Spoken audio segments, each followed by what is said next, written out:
Hey everybody, my name's Aaron. Welcome back to the channel. I often visit Ewaste facilities looking for old technology or vintage computers that I can show off on the channel and fix and repair. The dream is to walk in one day and see that perfect system that you've always wanted and get it for a fraction of the cost. Well, that happened to me recently, so sit back and relax. Let me tell you the story of one of my best Ewaste finds ever. It's coming up right now on the Retro Hack Shack.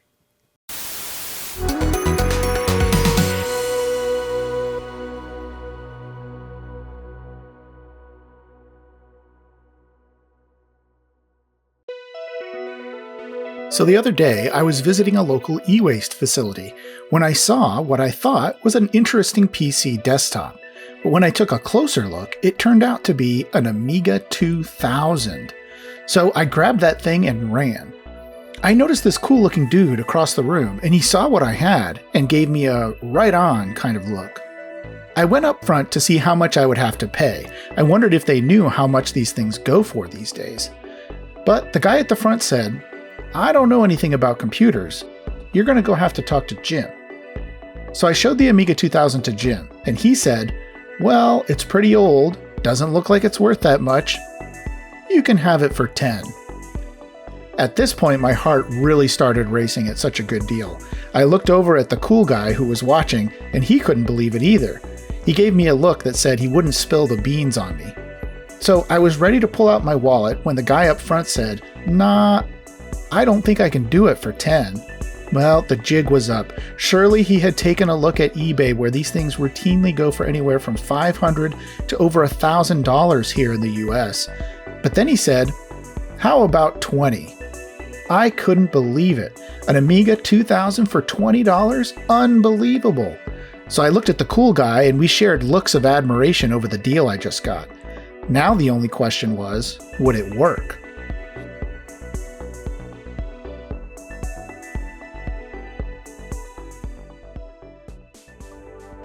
Now, before we take a look at this computer, I wanted to take a look at the history and see where the Amiga 2000 fits in with the Amiga timeline and what was going on in the industry at the time. Now, I don't want to do a full-blown history of the Amiga video here. There are plenty of good history of Amiga videos out there. You can search for them on YouTube. But what I wanted to do was just take a look at when the Amiga 2000 came out and what was going on at the time. One thing about the Amiga 2000 is it has 68,000, Motorola 68,000 processor, and this was shared by a number of computers at the time. For example, if we take a look at the early days of Amiga, we can see that the Macintosh came out first in 1984, and it had a 68,000 processor in it, but then that was picked up just a year and a half later or so by both the Atari ST and the Amiga 1000 almost at the same time. For some reason in my head, I always think that the Macintosh must have come out, 5 years before the Amiga, but it's really not the case. It was only about a year and a half after the Macintosh came out. But then if we go back out here, we can see that the Amiga line continued in various forms all the way up through the mid-90s, and it kind of ended with the Amiga 4000. All right, so let's scope down now into the Amiga 2000 that I have here and take a look at what kind of features it has and what was new about the Amiga 2000 compared to the Amiga 1000.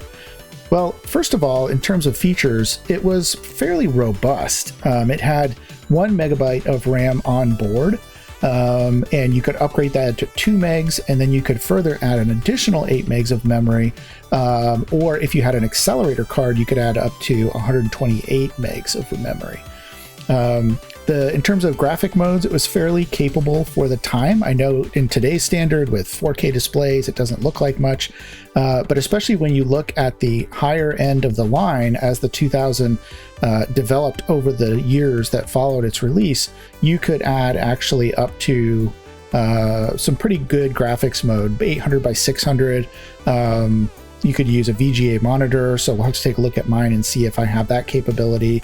The stereo sound in it was really, really good. It had 4 8-bit PCM channels, and so this meant you could do a lot of really cool sampling and things like that with the Amiga. There was also the option to add a hard drive, which was, again, a little bit new at the time. A lot of computers still did not have internal hard drives, or if they did, they were very, very expensive. And it came with a full set of outputs. So things like keyboard, mouse, joystick ports, parallel port, serial port, all of those things came standard with it. The one thing that was missing here compared to the Atari ST is that the Atari ST, I believe, had MIDI ports. I'll have to go out and check my Atari STs, but I believe that they all have a built-in MIDI capability with the MIDI ports built right in, which is why they were so popular for music. Okay, so now let's take a look at what really made the 2000 unique compared to the 1000 or the other machine that was released at the same time, or almost at the same time as the 2000, which was the Amiga 500. And that is that the Amiga 2000 had a lot of expansion slots. So when you look inside the board, you notice that it looks a little bit more like a PC. And I'm sure that Amiga took notice of what the PC line was doing and how popular their expansion cards were. And that's why they added all of these expansion slots internal so that the existing line could be modified easily, both by Amiga and by third parties, to add additional capabilities to the system.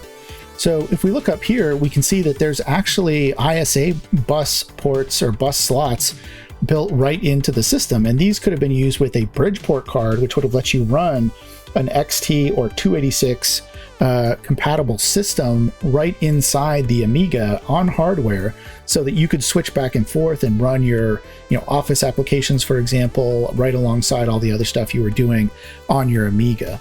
It also had these Zorro 2 slots, which allowed for, this was the standard of the Amiga, which allowed you to add expansion cards and so forth. And then right next to that is the accelerator slot. So this is where you would have plugged in an accelerator card, maybe with some added onboard memory. And then over in this corner, there's a video slot. So this card could have been used to, and it still is used today, I believe, with even modern modifications and things like that, add-on cards to add video capabilities right there on that slot, which is right above the video port in the back of the system. So that's the Commodore Amiga 2000. Was really the second attempt of the Amiga in an effort to add a lot of expansion to the system, which would allow users to start doing some really cool things like the video toaster, which a lot of small media organizations use to add all kinds of effects and captions to their to the videos that they were producing. In fact, that's what I used back in my college days, was the video toaster, and I actually produced my wedding video on a video toaster machine. So I remember the video toaster quite well, even though I wasn't into Amiga at the time. I was more into PCs. All right, well, let's take a closer look at this Amiga 2000. Let's start on the front here. We've got power supply and hard disk activity LEDs up there. Space for 2 floppy drives here. One of them is populated with a 3.5-inch floppy drive. And then interesting to me, at least, is the fact that there is a 5.25-inch floppy disk here. I did not know that Amigas of this vintage could run with a 5.25-inch floppy. For some reason, I just assumed that this slot would be populated later, maybe with a CD-ROM or something. But I was doing some research on this and ran across quite a number of forums that said that back in the day, people would put a 5.25-inch or buy this with a 5.25-inch floppy in here, because 5.25-inch floppies at this point in time were cheaper than the 3.5-inch versions. And also that meant that they could get a bunch of these and put games on them. And I believe even the way that the 5.25-inch, at least the high density, is formatted, it kind of matches the 3.5-inch drive. So either one that you use, you're going to be able to use them in exactly the same way. So this would be the cheaper option. And if you were backing up games, this would be a good way to go, at least here in North America. I don't know if this was popular over in Europe or not, but I found that to be very interesting. Also, way down here, we have the keyboard input, and then we have what I assume are the 2 joystick ports down there. On the back of this Amiga, we've got the normal array of built-in ports: video, parallel port, external disk drive port. We've got composite out as well as audio out, and a 25-pin serial port. Up here, this is good news because I believe this is the coprocessor slot, and it's got a card in there that looks to be a bit askew here, but it's got a SCSI port that I can see and a networking port. So that's really good news. Perhaps this is a later card, more advanced card perhaps, because it has that networking port. And then as we look across here, we get our first clue in terms of what expansion cards are in here. Looks to be some sort of a serial / parallel expansion port here. But this one is what's really interesting here. This dual VGA port, I don't see anything in here, but it looks like those would have been for RCA connections up here maybe. But anyway, dual VGA, that's really good news because perhaps that means that there's a video accelerator card in here.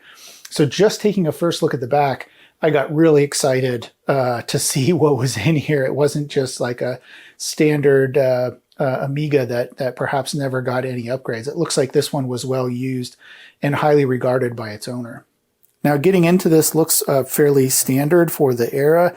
It really reminds me of the IBM PCs or XT PCs that would have been out slightly before this, in that there's looks like a chassis screw here, and then there are some on the sides. IBM, the original IBM PC, I think, had them also here in the corners. But I think that some of the cases did have them in the side, if I recall correctly. Anyway, it's pretty simple to get into, so let's crack this thing open and see what's inside. All right, so I think this case just pulls forward like a standard PC case of the era, but before I go in here, I do want to remark that although there's a little bit of stuff here, I think this case will clean up. I don't see any real rust or damage on the case itself, so this should clean up and look brand spanking new when I'm done. The other thing is, I was thinking there's two reasons, or there's several reasons, I guess, but two of the reasons why someone would bring something like this into Ewaste is, one, they don't know what it is, or aren't into computers. Maybe maybe it was their kid's computer, it was in the attic, whatever, and they just brought it to Ewaste because they didn't know what to do with it. The other one, though, is that it could be that someone had this machine and completely foobarred it. They were working on it, they blew something up, they couldn't get it working or something. I'm hoping that this was an innocent case of, I don't know what it is, don't know how valuable it is, I'm just going to bring it into Ewaste because it's some sort of old PC and it's not worth anything. And so I'm just bringing it to Ewaste. I hope that's the case, and that's the beauty of Ewaste, is sometimes you find treasures like this. So the first thing I notice is there's no hard drive. I would assume that if there was a hard drive, it would be mounted here. So no hard drive, but otherwise everything looks pretty good in terms of, crud and dust. Here's the sticker, Rev 4.2. The first card that I see in here is this SCSI one. Now, I did take this out to kind of get to the Varda battery and take a look at this and what was going on.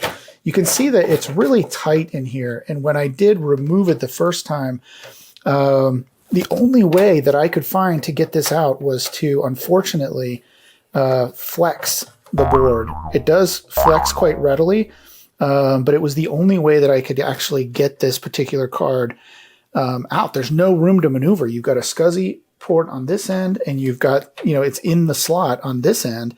And the card goes literally the whole length of the chassis. But let me see if I can take this out, and we'll take a look at what it actually is.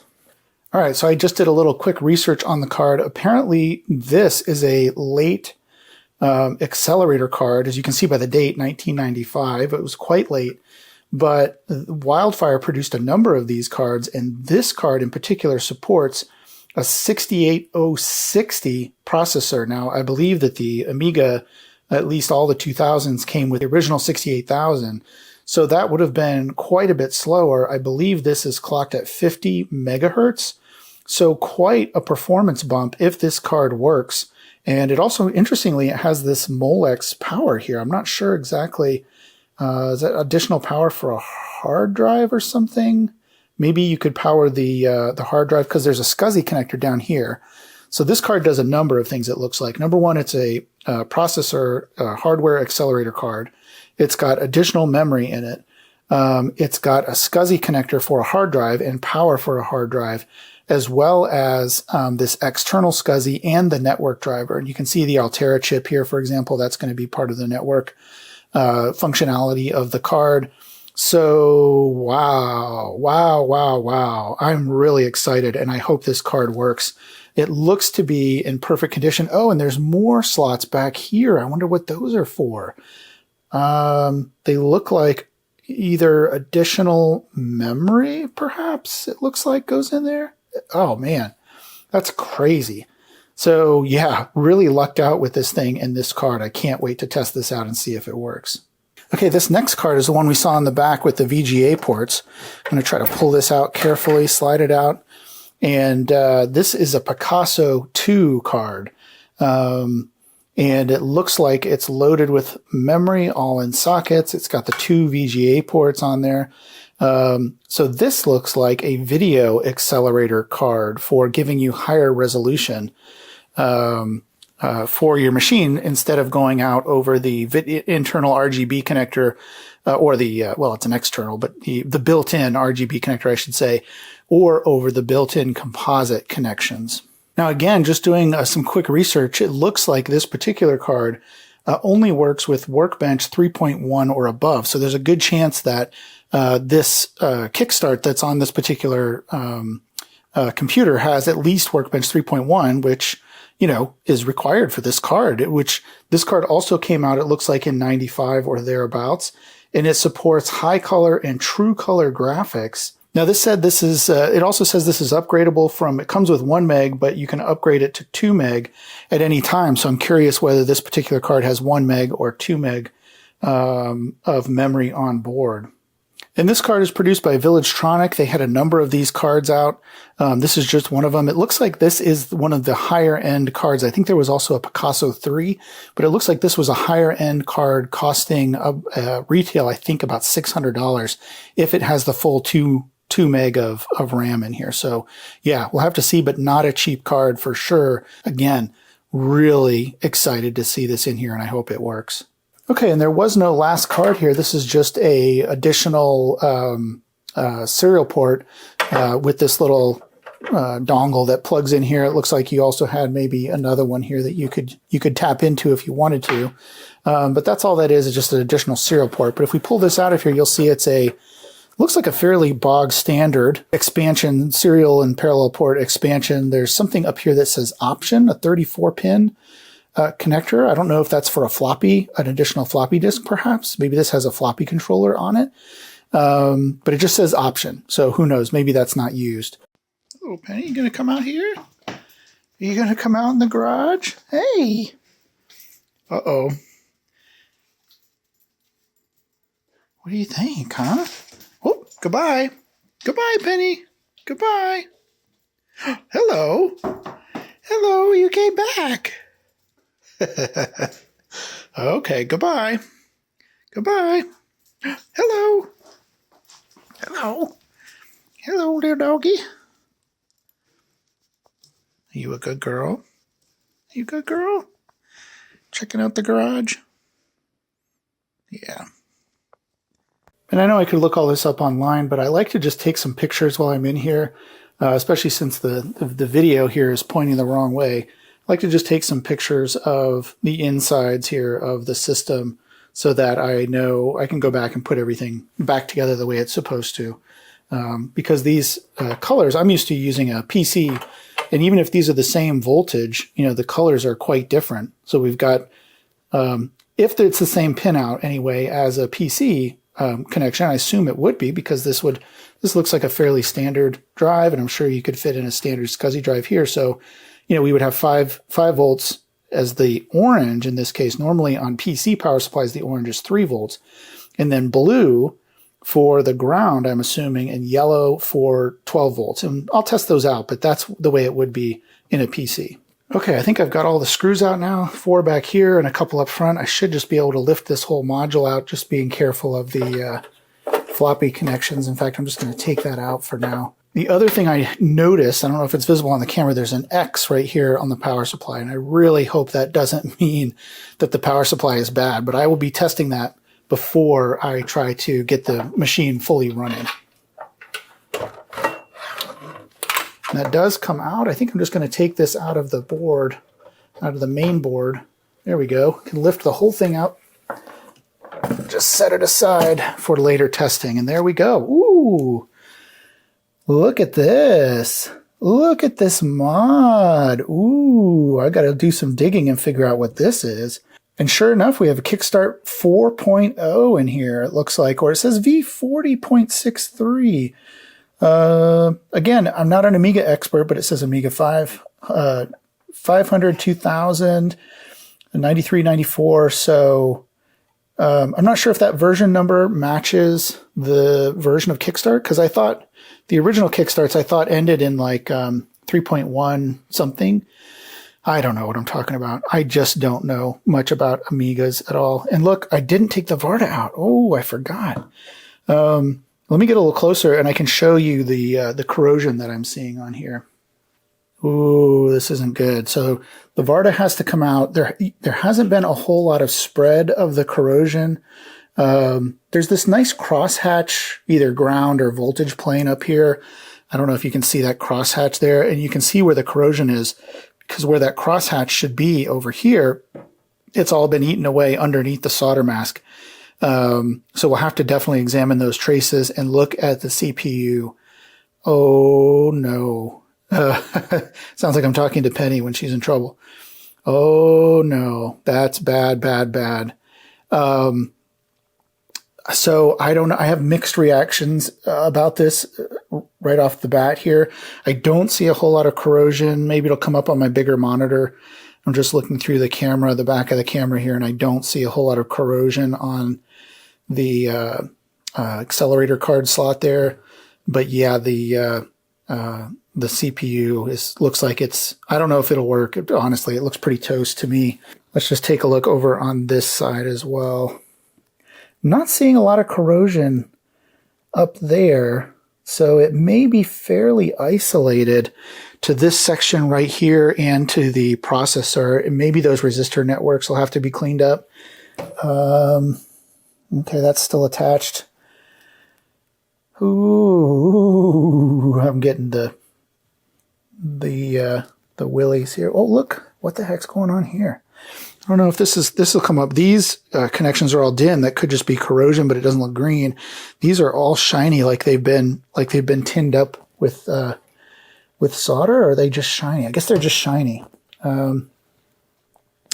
Yeah, so we definitely need to get that Varda battery out of there, and then we're gonna have to look for corrosion basically from here to here and all around this whole area. But luckily, compared to some that I've seen, whoops, let me get my hand out of there.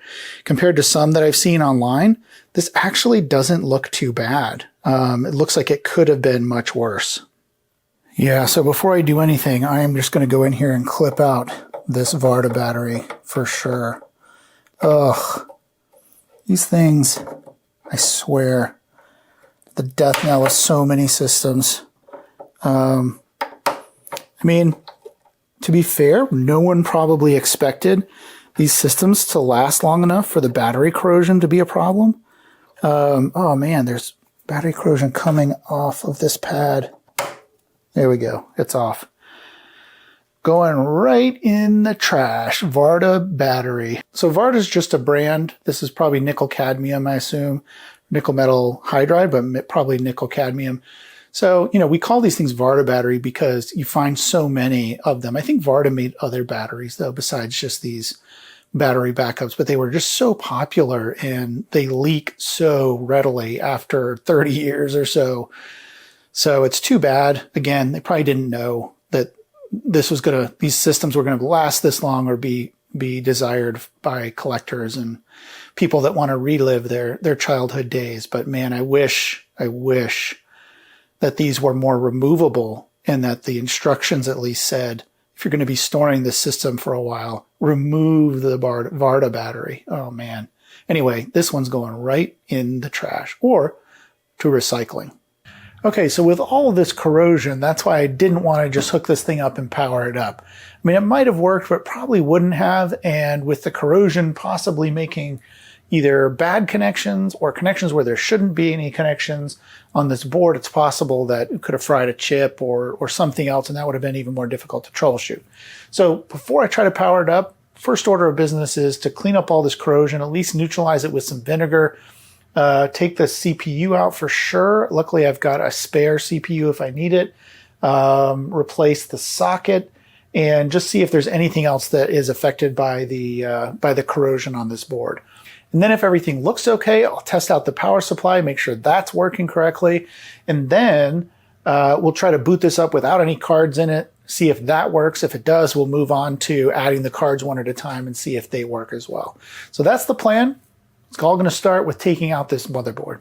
One thing that's interesting on this board, both on one of the joystick connectors up front and one of the other connectors in the back, is that they have these bigger screws, and it looks really awkward to have these big screws here. And I think this is holding on the grounding shield or RF shield that's on the bottom of this.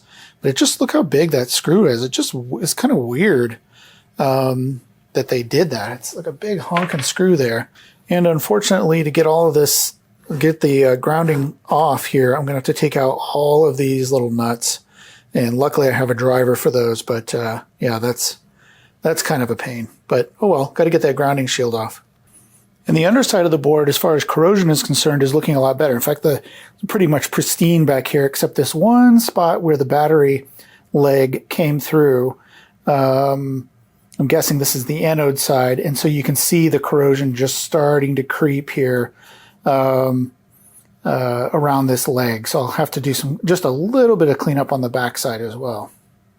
Okay, so I've gone ahead and put a towel down underneath this just to catch any of the vinegar. I don't necessarily want to get it embedded in the wooden table here and make my garage smell like a pickle factory for the next few weeks. And I happened to find one. This is just a beach towel I happen to have in my car. And it looks a little bit like Adrian Black's 70s towel. So I guess if he can have a 70s towel, I can have one too. So what I'm going to do, I've got some vinegar here since this is battery corrosion that we're seeing here. That is a base. It's an alkaline. And so to neutralize that, you need to use some acid. And you can do that with vinegar pretty easily. You don't want to leave the vinegar on there forever. You want to wash it off when you're done, but it'll do a good job of neutralizing any corrosion and at least kind of stop it in its tracks, with the exception perhaps of the corrosion that's under the solder mask, but I'm going to do something about that in a little bit here. So I'm just going to go ahead and just kind of paint this on. I don't have a spray bottle handy, so I'm not trying to scrub any of this away. I just want the vinegar will do its work over time. So I just want to make sure that anything that's anywhere near this, where the battery was, I want to make sure that gets a good soak in this vinegar. And then once that's done, I'll go ahead and wash it off. And I'm going to pay close attention to this keyboard connector as well. It doesn't look like it has corrosion, but you know, I'm going to play it safe here and get some vinegar in there too. So here's something I found interesting as I was working with this, cleaning up this corrosion, is these capacitors here. There's one here and one here, and it looks like they've been purposefully clipped. You can see part of the capacitor is over here. This one leg of the capacitor. The other leg is over here, and it looks like it's been bent away. So it looks like it was clipped with like some cutters and then bent away. And I'm wondering why.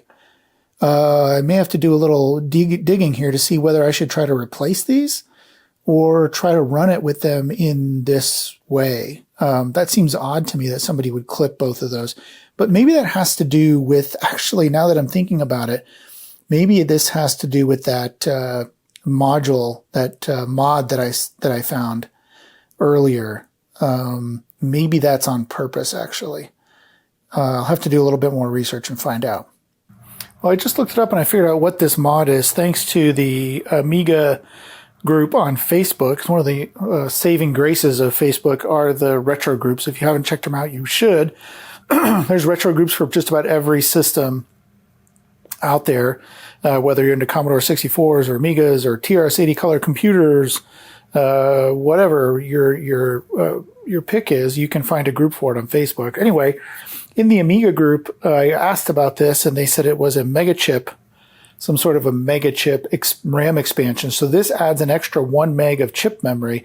Initially, the Amiga 2000 only came with 1 meg, but with this expansion, you're able to actually add another meg to this. So now it allows you to have 2 megs of chip memory, and it requires, this particular one requires this Agnes chip, which is the later Agnes chip from the 3000, I believe.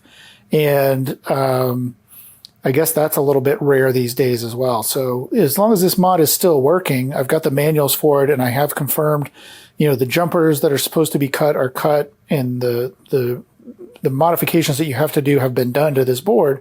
So as long as this is seated still, really well and isn't loose or anything, we should have, if this board works, we should have 2 meg of chip memory thanks to this mod. Okay, I'm just going to rinse this vinegar off. Anywhere where I put vinegar, I'm going to do a nice heavy rinse with isopropyl alcohol just to make sure we've got all that off there. Again, if you leave the vinegar on, it could also cause corrosion, but it would cause acidic corrosion. Either way, it could be bad for pins and metal parts. So, and I also kind of want to see what the damage is here.